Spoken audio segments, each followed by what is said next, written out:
wari mwana umukinyi w'umupira umugabo umuvyeyi umukozi umwigisha umuvugabutumwa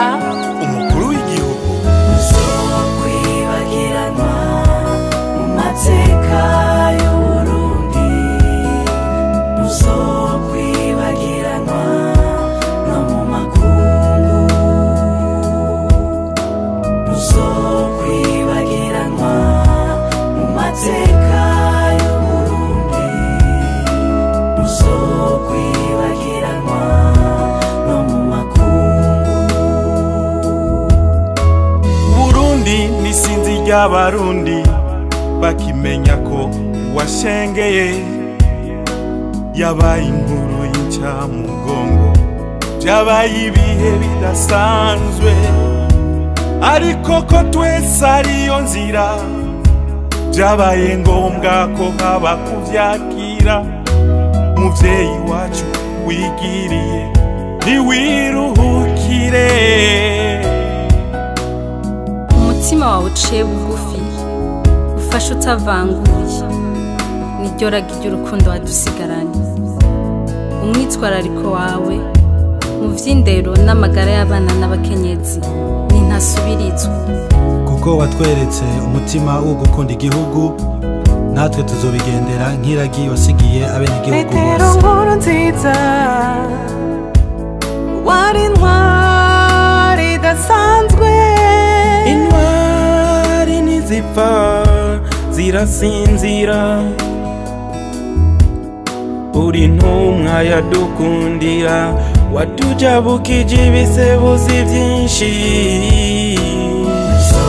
uzokwibagiranwa mu mateka y'Uburundi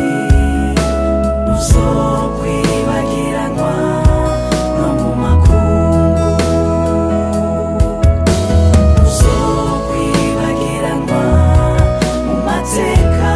y'Uburundi uzokwibagiranwa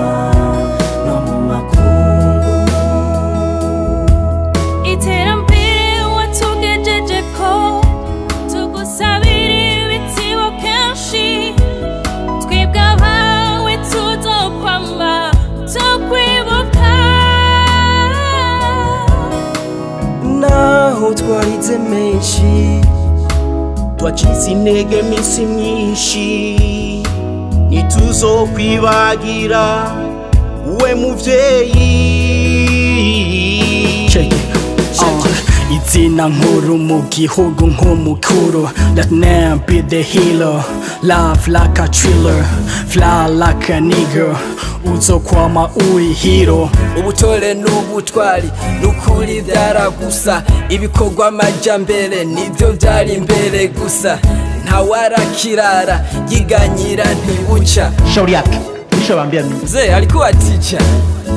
tuzokurikiza iragi wadusigiye papa wari indongozi bushitse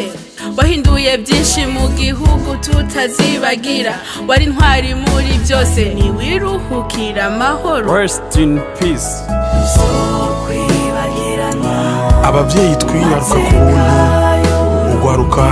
twiga amashure yacu ku buntu abana batarenze imyaka 5 twivuza ku buntu waduhaye ikibanza atawundi muntu yigeze aduha tuzokwama tukwibuka tuzogukumbura ibihe byose ku ntwaro yawe twarisanzuye twashitse ku iterambere mu mwanya muto ugwaruka dufise impano waraduhaye ikibanza ntituzokwigera tukwibagira RIP Son Excellence Petero nkuru nziza.